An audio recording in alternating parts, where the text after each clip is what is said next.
اعوذ باللہ من الشیطان الرجیم بسم اللہ الرحمن الرحیم رب اشرح لی صدری ویسر لی امری واحلل عقدۃ من لسانی یفقہوا قولی۔ سورہ البقرہ کا پارہ سیقول کا رکوع 11، اس کا ترجمہ و تشریح پیش خدمت ہے۔ یسألونک عن الشہر الحرام قتال فیہ قل قتال فیہ کبیر وصد عن سبیل اللہ وکفر بہ والمسجد الحرام واخراج اہلہ منہ اکبر عند اللہ والفتنۃ اکبر من القتل ولا یزالون یقاتلونکم حتی یردوکم عن دینکم ان استطاعوا من یرتد منکم عن دینہ فیمت وہو کافر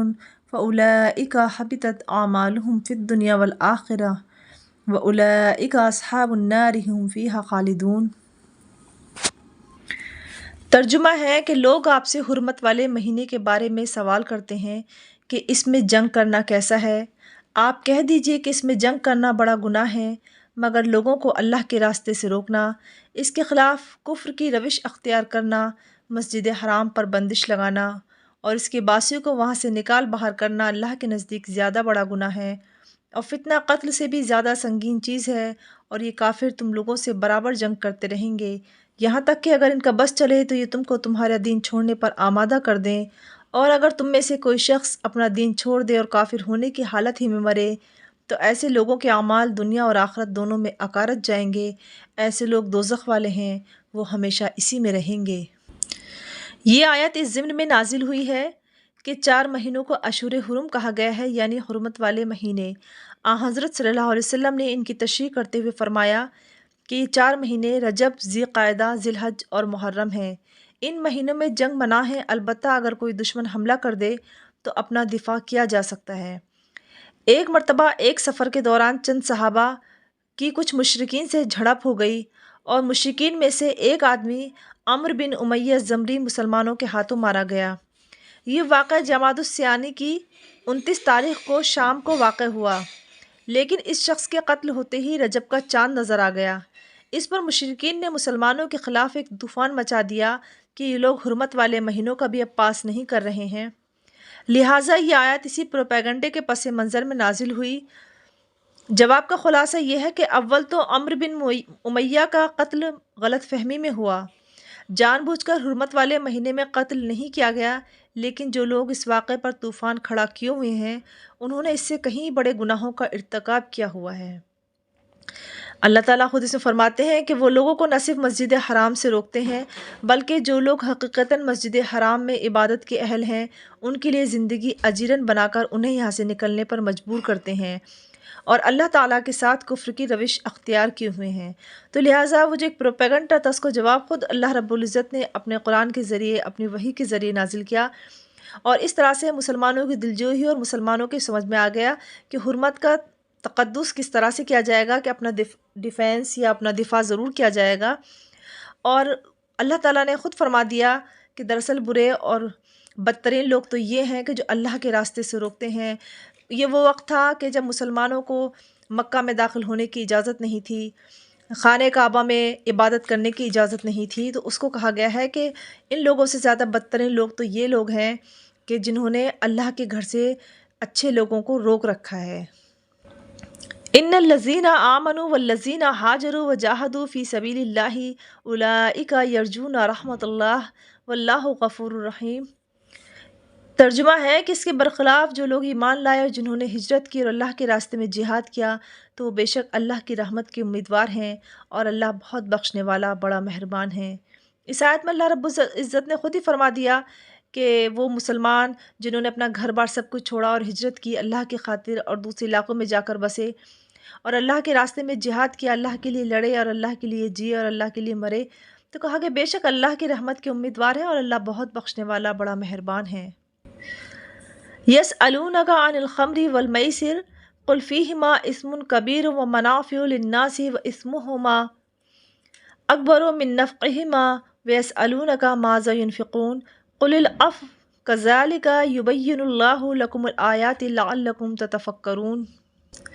ترجمہ ہے کہ لوگ آپ سے شراب اور جوئے کے بارے میں پوچھتے ہیں، آپ کہہ دیجئے کہ ان دونوں میں بڑا گناہ بھی ہے اور لوگوں کے لیے کچھ فائدے بھی ہیں، اور ان دونوں کا گناہ ان کے فائدے سے زیادہ بڑا ہوا ہے، اور لوگ آپ سے پوچھتے ہیں کہ وہ اللہ کی خوشنودی کے لیے کیا خرچ کریں، آپ کہہ دیجئے کہ جو تمہاری ضرورت سے زائد ہو۔ اللہ اسی طرح اپنے احکام تمہارے لیے صاف صاف بیان کرتا ہے تاکہ تم غور و فکر سے کام لو۔ اس آیت کا مطلب یہ ہے کہ چونکہ اہل عرب صدیوں سے شراب کی عادی تھی، اس لیے اللہ تعالیٰ نے اس کی حرمت کے اعلان میں تدریج سے کام لیا، آہستہ آہستہ کام لیا۔ سورہ نحل میں ایک لطیف اشارہ دیا کہ نشہ لانے والی شراب اچھی چیز نہیں ہے۔ پھر سورہ بقرہ کی اس آیت میں قدر وضاحت سے فرمایا کہ شراب پینے کے نتیجے میں انسان سے بہت سی ایسی حرکتیں سرزد ہو جاتی ہیں جو گناہ ہیں، اگرچہ اس میں کچھ فائدے بھی ہیں مگر گناہ کے امکانات زیادہ ہیں۔ پھر سورہ نساء میں یہ حکم آیا کہ نشے کی حالت میں نماز نہ پڑھو، اور پھر بالآخر سورہ مائدہ کی آیت نمبر 91 میں شراب کو ناپاک اور شیطانی عمل قرار دے کر اس پر ہمیشہ کے لیے روک لگا دی اور صاف صاف حکم دے دیا گیا کہ یہ گناہ کبیرہ ہے اور یہ حرام ہے۔ پھر اسی آیت کے آخری حصے میں جو سوال ہے کہ بعض صحابہ سے منقول ہے کہ انہوں نے صدقے کا ثواب سن کر اپنی ساری پونجی صدقہ کر دی، یہاں تک کہ اپنے اور اپنے اہل و عیال کے لیے کچھ نہ چھوڑا اور گھر والے بھوکے رہ گئے۔ اس آیت نے بتلایا کہ صدقہ وہی درست ہے جو اپنی اور اپنے گھر والوں کی ضروریات پوری کرنے کے بعد کیا جائے۔ چنانچہ حضرت صلی اللہ علیہ وسلم نے متعدد احادیث میں اس پر زور دیا کہ صدقہ اتنا ہونا چاہیے کہ گھر والے محتاج نہ ہو جائیں۔ فی الدنیا والآخرہ ویسألونک عن الیتامی قل اصلاح لہم خیر وان تخالطوہم فاخوانکم واللہ یعلم المفسد من المصلح ولو شاء اللہ لعنتکم ان اللہ عزیز حکیم۔ ترجمہ ہے کہ دنیا کے بارے میں بھی اور آخرت کے بارے میں بھی، اور لوگ آپ سے یتیموں کے بارے میں پوچھتے ہیں، آپ کہہ دیجئے کہ ان کی بھلائی چاہنا نیک کام ہے، اور اگر تم ان کے ساتھ مل جل کر رہو تو کوئی حرج نہیں، وہ تمہارے بھائی ہی تو ہیں، اور اللہ خوب جانتا ہے کہ کون معاملات بگاڑنے والا ہے اور کون سنوارنے والا، اور اگر اللہ تعالیٰ چاہتا تو تمہیں مشکل میں ڈال دیتا، یقیناً اللہ کا اقتدار بھی کامل ہے اور حکمت بھی کامل۔ یہ آیت اس ضمن میں نازل ہوئی کہ جب قرآن کریم نے یتیموں کا مال کھانے پر سخت وعید سنائی، سخت دھمکیاں دیں، تو بعض صحابہ جن کی سرپرستی میں کچھ یتیم بچے تھے، اتنی احتیاط کرنے لگے کہ ان کا کھانا الگ پکواتے اور انہیں الگ ہی کھلاتے، یہاں تک کہ اگر ان کا کچھ کھانا بچ بھی جاتا تو اسے استعمال نہ کرتے کہ چاہے وہ سڑ جاتا۔ اس میں تکلیف بھی تھی اور نقصان بھی۔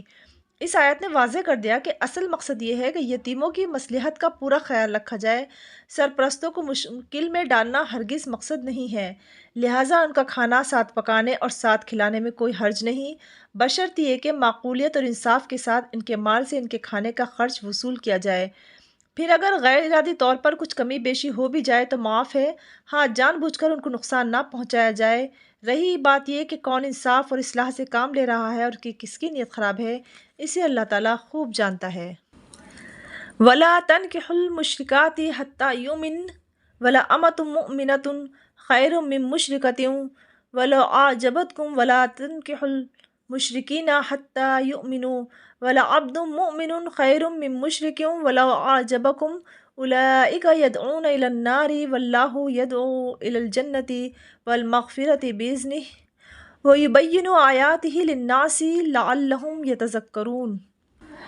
ترجمہ ہے کہ اور مشرک عورتوں سے اس وقت تک نکاح نہ کرو جب تک وہ ایمان نہ لے آئیں، یقیناً ایک مومن باندی کسی بھی مشرک عورت سے بہتر ہے، خواہ وہ مشرک عورت تمہیں پسند ہی کیوں نہ آ رہی ہو، اور اپنی عورتوں کا نکاح مشرک مردوں سے نہ کراؤ جب تک وہ ایمان نہ لے آئیں، اور یقیناً ایک مومن غلام کسی بھی مشرک مرد سے بہتر ہے، خواہ وہ مشرک مرد تمہیں پسند آ رہا ہو۔ یہ سب دوزخ کی طرف بلاتے ہیں جبکہ اللہ اپنے حکم سے جنت اور مغفرت کی طرف بلاتا ہے اور اپنے احکام لوگوں کے سامنے صاف صاف بیان کرتا ہے تاکہ وہ نصیحت حاصل کریں۔ اس آیت میں اللہ رب العزت نے اپنے الفاظ میں ایک ایک بات کھول کھول کر بیان کر دی ہے کہ ہرگز بھی کسی مسلمان مرد یا عورت کو اس بات کی اجازت نہیں ہے کہ وہ کسی غیر مسلم مرد یا غیر مسلم عورت سے نکاح کرے، اور اللہ تعالیٰ نے خود فرما دیا ہے کہ اس کے باوجود جو کوئی ایسا کرتا ہے تو ان کے سامنے یہ صاف بیان کر دو کہ وہ جہنم کی طرف جا رہے ہیں، ان کا جو پارٹنر ہے وہ انہیں جہنم کی طرف لے کر جا رہا ہے۔ اور آج کے دور میں ترقی کے نام پر یہ کام بہت زیادہ ہو رہا ہے، بہت سارے شرفا گھرانوں میں بھی بہت تیزی سے اس چیز کا چلن بڑھ رہا ہے۔ اللہ رب العزت ہماری قوم کو، ہماری امت کو صحیح شعور اور صحیح دین کی توفیق عطا فرمائے، وہ کسی ایسے گناہ میں نہ پڑیں کہ جس کا تسلسل قیامت تک ان کے ساتھ چلتا رہے۔ وآخر الدعوانا ان الحمد للہ رب العالمین۔